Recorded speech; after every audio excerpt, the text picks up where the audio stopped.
Napoleon Bonaparte rose to prominence over the course of the French Revolutionary Wars, eventually emerging as the Emperor of France, to make war upon the powers of Europe who dared to defy him.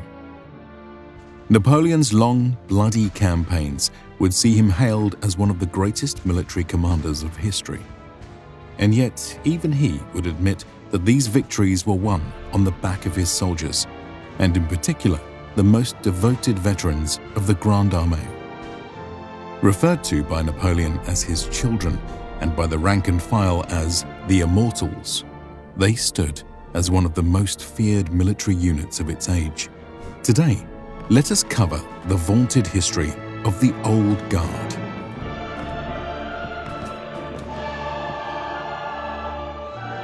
If you're anything like me, then listening to documentaries takes place all times of day, no matter where you are. So for me, that's going to be cooking, cleaning, walking the dog, snuggling myself into bed, whatever it is, you're going to want wireless earbuds. And on that front, our sponsor, Raycon, has you covered when it comes to high quality and affordable earbuds. These things are phenomenal.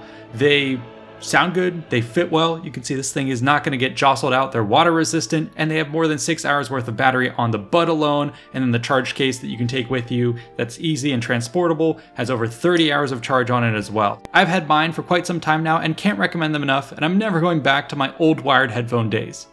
But now Raycon has been building on their success in premium audio and has launched new lines of Raycon Home and Raycon PowerTech products.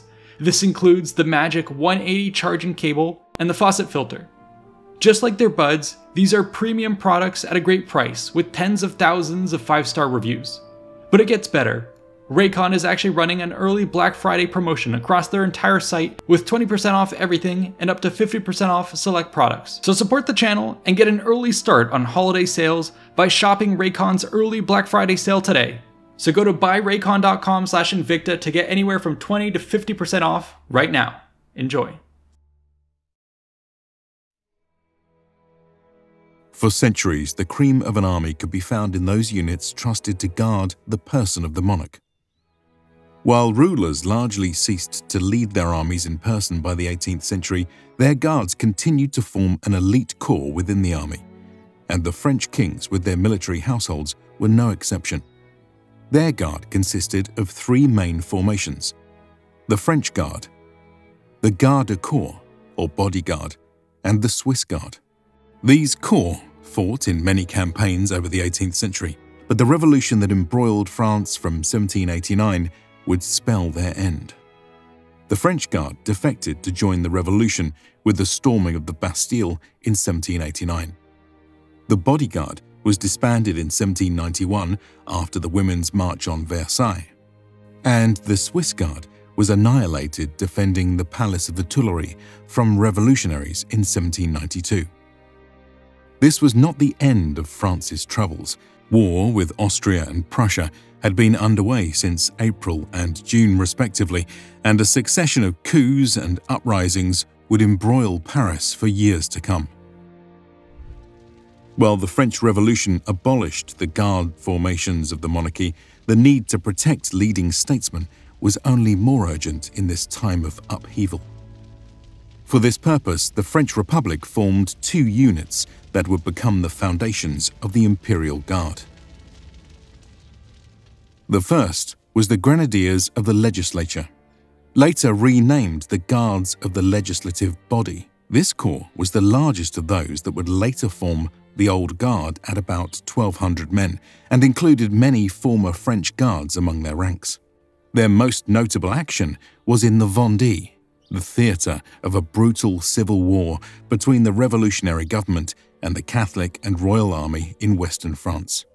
This represented an alliance between the peasants, who resented the National Convention's policy of conscription, and the nobility and church, who resented the policies of land redistribution.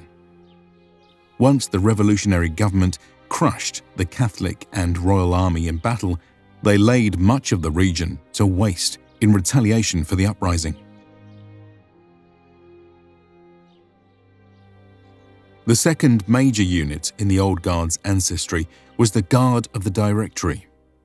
The Directory was the government of France that emerged out of the Thermidorian reaction in which the National Convention overthrew Maximilien Robespierre and his Committee of Public Safety, the architects of the Reign of Terror that had gripped France since 1793.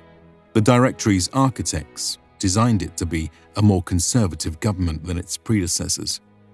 The Constitution of the Year 3 imposed property requirements on voters, and elections were indirect, with voters choosing electors who would actually elect legislators. These legislators served in two councils. The lower house was the Council of 500, and the upper the Council of Ancients, selected from the oldest legislators. The Council of 500 nominated potential directors, with the Council of Ancients making the selection from the list. These directors comprised the French executive. The Guard of the Directory consisted of 2 companies of foot guards and 2 of horse guards, for a total of 120 infantry and 120 cavalry. These men had to be at least 25 years of age and combat veterans of 2 campaigns of the Revolutionary Wars. The Directory also required its guard to be literate and at least 5 foot 10 inches tall, using English measurements. Bonaparte himself composed a small corps dubbed the Horse Guides to protect his person after he was nearly captured by a party of Austrian cavalry early in his first Italian campaign. These accompanied him on the 1799 expedition to Egypt, and a few returned with him to France. The Guards of the Republic played a crucial role in the 1799 coup that brought Bonaparte to power. Seeing the country embroiled in civil strife, scandal, corruption, and defeat on the battlefield, powerful politicians sought a sword with which they could end the ailing Directory and form a new government for the moderate centre. Popular after his victories in Italy and Egypt, but without a powerful army, they settled on Napoleon. This sword would prove to have 2 edges. The Brumairians executed the coup in 2 steps, on the 9th and 10th of November, respectively. The first step had been neutralizing the Directory. 2 of the plotters were already members, 2 were imprisoned until they resigned, and the last they bribed into departing. The executive branch was now vacant. Next, the plotters announced that an uprising was underway and used their support in the Council of Ancients to remove the legislative meeting place from Paris, ostensibly for their safety. This would deprive the radical Jacobins of the Parisian mob, their strongest pillar, and left them isolated against the troops loyal to Napoleon. The vote was held early in the morning at the Tuileries, and the Guard of the Directory delivered invitations only to allies of the plotters to ensure its success. With 7,000 men, Napoleon escorted the legislature to the Chateau of St. Cloud. There, the legislative bodies demanded evidence of the supposed uprising and the identities of its leaders. Napoleon's answers failed to satisfy them, and recognizing the coup in progress, the chamber erupted into brawling chaos. Many in the Council of 500 shouted for Napoleon to be outlawed, and weakly he staggered from their chamber. Their guard was close at hand, putting Napoleon in danger. Napoleon's brother, Lucien, though, was the president of this council, and sent word that decisive intervention was needed within 10 minutes. Napoleon then told the guard that the president requested to be removed from the chamber. Once outside, Lucien accused some deputies of the council of being British pawns, of attempting to assassinate his brother, and of holding the other deputies hostage with daggers drawn. He then drew a sword and declared he would kill Napoleon himself if he ever betrayed the Republic. The guard was convinced. With a column of grenadiers behind him, Charles Dumoulin declared to the chamber, "In the name of General Bonaparte, this legislature is dissolved. Good citizens must leave."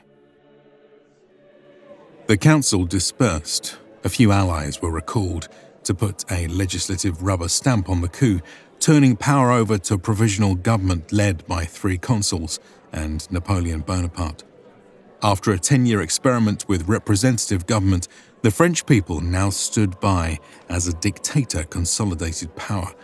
Few mourned the Directory's passing, and, for most French, the Republic had brought little but war, taxes, and conscription. The guards of the legislature and the Directory became the Guard of the Consuls, standing by as Napoleon wrested power from the other plotters and promulgated a new constitution in which he ruled France as First Consul. And when the Senate, largely appointed by Napoleon as First Consul, declared him Emperor in 1804, the Consular Guard became the Imperial Guard. They had helped solidify the new regime's victory over the Second Coalition, and as the Peace of Amiens crumbled and the Third Coalition loomed on the horizon, the new emperor would need his marching rampart more than ever. But before we get to this history, let us acquaint ourselves with the men of the Guard itself, starting with their equipment, which varied by unit. At the inception of the Imperial Guard, the vast bulk of its infantry served in either the Corps of Foot Grenadiers or the Corps of Foot Chasseurs. They will be the main subject of this video, but Old Guard also included a battalion of sailors. Originally intended to man Napoleon's ship for the invasion of England, they found themselves pressed into infantry and artillery service, despite their cavalry-style uniforms. A company of veterans also existed as a way to honour distinguished soldiers no longer fit for active service. With this understanding in mind, let's take a closer look at the individual soldier. In terms of their uniforms, members of the Guard were issued various states of dress for parade, barracks life, march, and battle. For our purposes, we'll be looking at those most typically worn whilst on campaign in the early years of the French Empire. As a base layer, the Guard wore shirts and breeches with boots and black gaiters. Over this would be worn vests, and on top of this, the blue surtout. If time permitted, they would change into dress uniforms before a major battle, donning the habit in place of the surtout. Other times, the Guard would wear their greatcoats, distinguished from the greys and beiges of regular troops by their bold, national blue colour. These greatcoats were invaluable pieces of kit, as they provided shelter for men who were increasingly expected to sleep under the stars whilst on campaign. During the Revolutionary and Napoleonic Wars, armies increasingly dispensed with tents. Soldiers still needed shelter against the cold, especially when action was expected and dispersing men into billets was too dangerous. Improvised huts and bedding of straw combined with greatcoats made camping under the stars tolerable, and horses, once tied up carrying tents, could now haul artillery or provisions. In terms of headgear, the Old Guard were known to sport moustaches and to wear powdered white long hair in braids after this custom was abandoned in the line. Various hats were used. On the march, the Guard wore the chapeau or bicorn, which was later replaced with the bonnet de police. But the most iconic variant reserved for battle was the large bearskin cap. Those of the Grenadiers had a brass front plate displaying the Imperial Eagle and a red rear patch with lace cross. Meanwhile, those of the Chasseurs was decorated with tassels, braids, and a scarlet plume. Another important piece of gear was their knapsack. Here, one might carry spare articles of clothing, shoe soles, nails, cleaning utensils, lint, linen, biscuits, and flour. Elsewhere, they stored bread in a bag attached to the belt, spare flints for the musket, a wood or hoof flint substitute for dry-firing drills, a screwdriver, a bullet extractor, a thin needle to clear the flash hole, and a small flask of oil. In addition, Each infantry company also carried 4 picks, 4 hatchets, and 4 spades, as well as 8 cooking pots. The duty of carrying these items rotated among the men of the company to spread the extra burden evenly. After Napoleon's coronation in 1804, each battalion of grenadiers and chasseurs was issued a flag surmounted by a bronze eagle, the ultimate symbol of Napoleon and his new empire. These standards helped regulate the movements of each battalion and mark its place on a battlefield choked with smoke. Conceived in conscious imitation of the Roman legion's eagle standard, soldiers regarded these totems with reverence and devotion. They were rallying points par excellence, even in the midst of calamity. In terms of weaponry, they were largely defined by the use of smoothbore flintlock muskets and bayonets. In this sense, they were quite similar to the other European armies who had relied upon this base technology from the early 18th century to the mid-19th. While the French Revolutionary era saw major shifts in how armies were raised, organized, moved, and unleashed on the battlefield, it did so in the context of a near-complete lack of change from the equipment of the previous century. As a prime example, French commands saw fit to equip their troops with an old-fashioned musket rather than a more cutting-edge rifle. While the latter certainly offered better range and accuracy, the former proved more reliable in pitched battles where black powder quickly clogged barrels and smoke limited visibility. Specifically, the French used the Year 9 Charleville musket. Originally conceived in 1717 and produced out of the Royal Armoury of Charleville-Mézières, it was a 0.69 caliber musket with a smoothbore barrel and flintlock firing mechanism.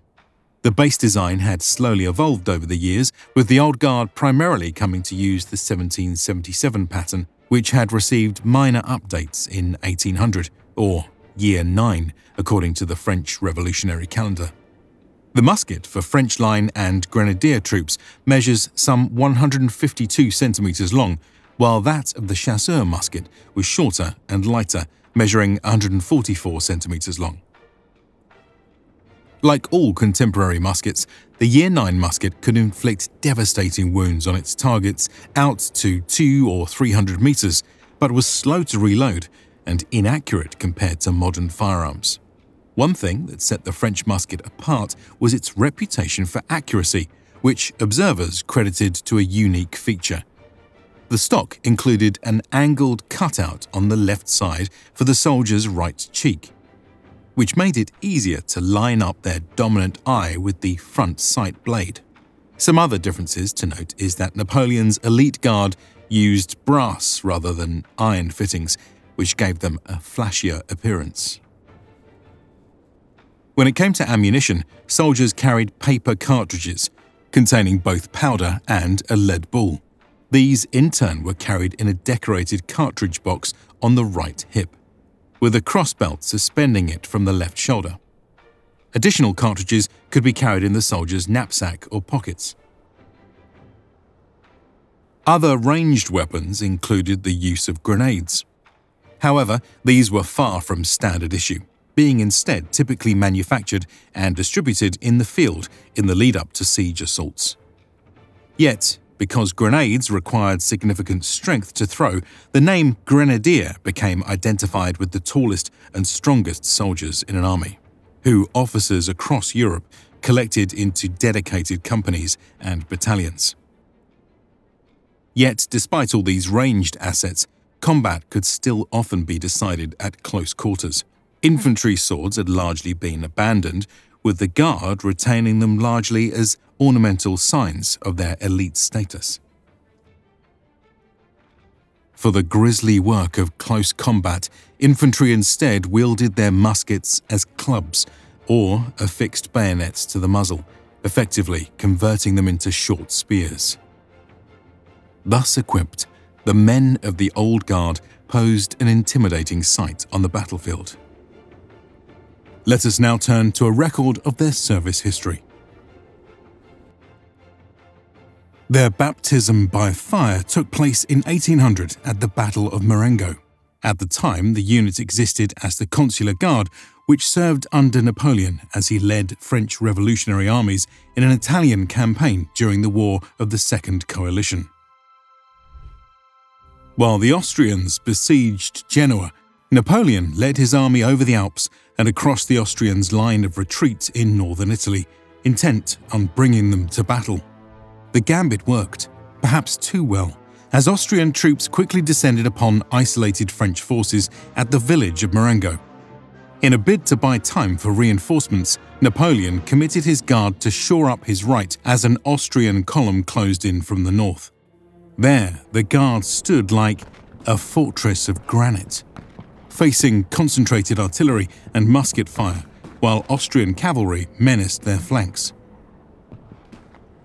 The Guard endured this inferno for a half hour before all their ammunition and a third of their men were spent.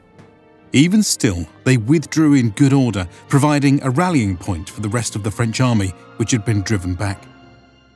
This allowed Napoleon's men to now regroup with Desaix's newly arrived forces and launch a counterattack, which routed the Austrians. It was a key victory, which not only won the campaign for the French, but paved the way for a conclusion to the Revolutionary Wars.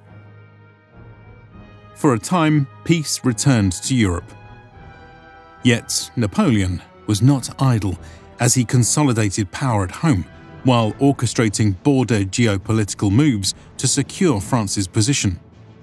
This was to be the calm before the storm. In 1803, the tentative peace with Britain would fall apart, and in the next year, Napoleon crowned himself emperor.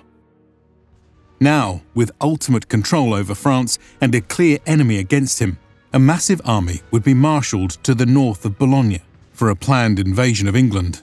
The Napoleonic Wars were set to begin in earnest. In our next episode, we shall see how the Grande Armée and its Old Guard was formed. From its organization to its training and tactics. We will then see how this new force thundered across Europe in the wars of the Third and Fourth Coalition, where the Old Guard in particular would forge an impressive service history. For sneak peeks, become a member of the channel on YouTube or support us on Patreon for exclusive content, polls, art downloads, and more. A big thanks to our current supporters for funding the channel and to the researchers, writers, and artists for making this episode possible. We couldn't have done it without this team and this community. If you enjoyed this episode, be sure to like and subscribe and check out these other related videos. See you in the next one.